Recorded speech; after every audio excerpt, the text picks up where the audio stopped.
નમસ્કાર ધોરણ 4ના વહાલા વિદ્યાર્થી મિત્રો, આજે આપણે આ વિડીયો લેક્ચરની અંદર તમારું ગુજરાત સરકાર દ્વારા જે નવી સ્વ અધ્યયન પોથી આપવામાં આવેલી છે તેમાં ભાગ નંબર 3 એમાં પર્યાવરણ વિષયનો પાઠ નંબર 14મો છે રાજુનું ખેતર, એમનું સંપૂર્ણ સોલ્યુશન આ વિડીયો લેક્ચરમાં જોવાના છીએ. અને જો તમારે આની પીડીએફ જોઈતી હોય તો નીચે ડિસ્ક્રિપ્શન બોક્સની અંદર આપણે આપણી એપ્લિકેશનની લિંક આપેલી છે, ત્યાંથી તમને તમામ પીડીએફો મળી જશે. તો ચાલો જોઈએ પ્રશ્ન પહેલો, જેમાં વિકલ્પ પસંદ કરવાના છે. જેમાં પહેલું, નીચેનામાંથી કયું સાધન ખેતીકામમાં વપરાય છે? તો એમાં આવશે આપેલ તમામ. બીજું, કયા પ્રાણીનો ઉપયોગ ખેતીકામમાં થાય છે? તો એમની અંદર આવશે બળદ. ત્રીજું, જમીન પહોંચી અને નરમ કરવા માટે કયું સાધન વપરાય છે? તો એમની અંદર આવશે હળ. ચોથું, પાકની લણણી માટે વપરાતું સાધન કયું છે? તો એમાં આવશે દાતરડું. પાંચમું, ઇલ્લીજ કોના જેવું સાધન છે? તો એમની અંદર આવશે દાતરડા જેવું.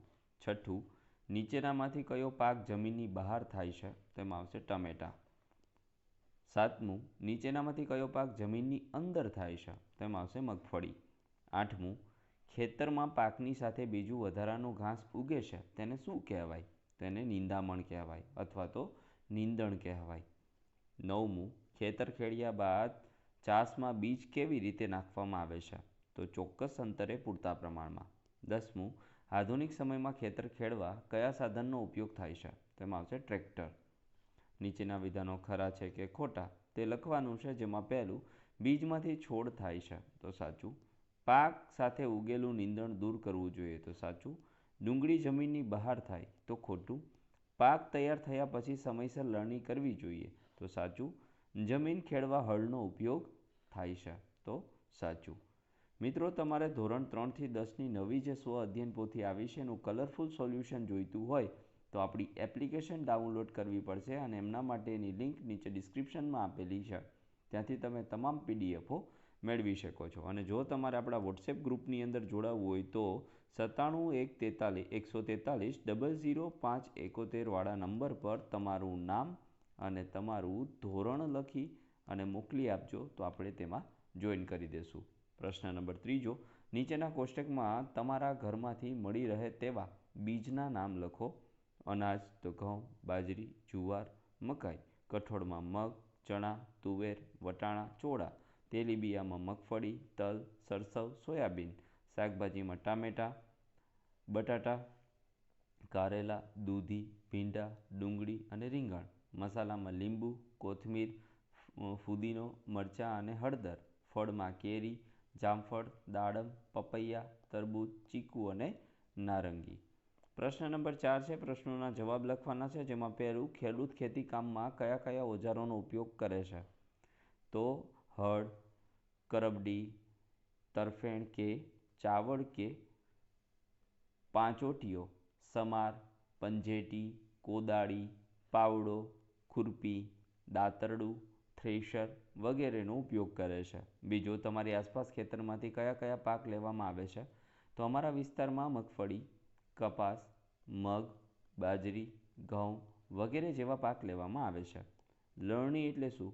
તો પાક તૈયાર થઈ ગયા પછી તેને કાપવાની જે ક્રિયા છે એને લણણી કહેવામાં આવે છે. વાવણી એટલે શું? તો પાકને બીજ દ્વારા જમીનમાં વાવવાની જે ક્રિયા છે એને વાવણી કહેવાય. પાંચમું, પાકને સમયસર લણવામાં ન આવે તો શું થાય?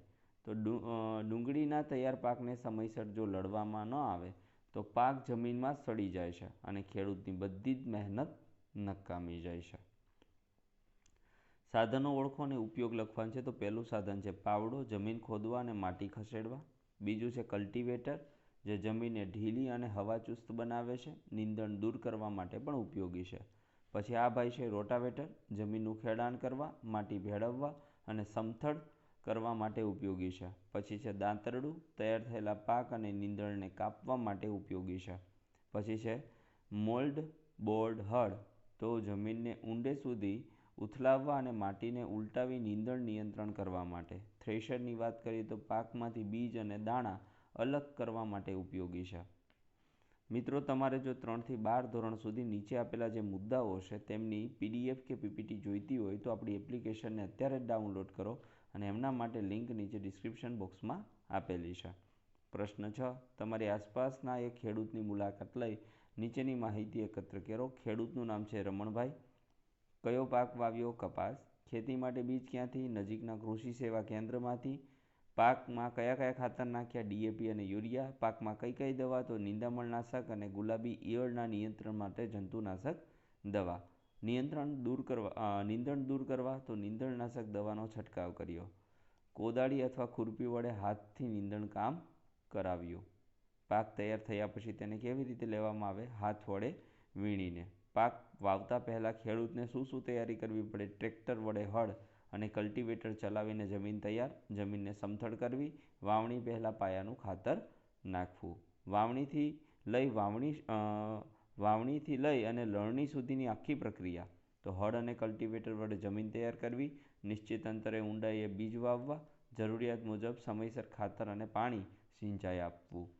નીચે આપેલી ખેતર ખેડવાની બે રીત વચ્ચે શું તફાવત છે? તો પહેલું જુઓ, આ સાદી જે બળદથી થતી ખેડ છે અને આ ટ્રેક્ટરથી થતી છે. તો આ ખેતર ખેડવાની પરંપરાગત પદ્ધતિ છે. આ પદ્ધતિમાં હળ અને બળદની મદદથી ખેતર ખેડવામાં આવે છે. આ પદ્ધતિમાં જમીન ખેડવા વધુ સમય લાગે. શરૂઆતમાં ખર્ચ ઓછો થાય છે, પરંતુ લાંબા ગાળે મોંઘું પડે છે. આ ખેતર ખેડવાની આધુનિક પદ્ધતિ છે. આ પદ્ધતિમાં ટ્રેક્ટર દ્વારા ખેતર ખેડવામાં આવે છે. આ પદ્ધતિમાં જમીન ખેડવા ઓછો સમય લાગે. શરૂઆતમાં ખર્ચ વધારે દેખાય, પરંતુ લાંબા ગાળે સસ્તું પડે છે. મિત્રો, thank you very much for watching. આ હતું સંપૂર્ણ સ્વ અધ્યયન પોથીનું સોલ્યુશન. ફરી મળીશું નેક્સ્ટ વિડીયો લેક્ચરમાં. ત્યાં સુધી આવજો. જય હિન્દ, જય ભારત.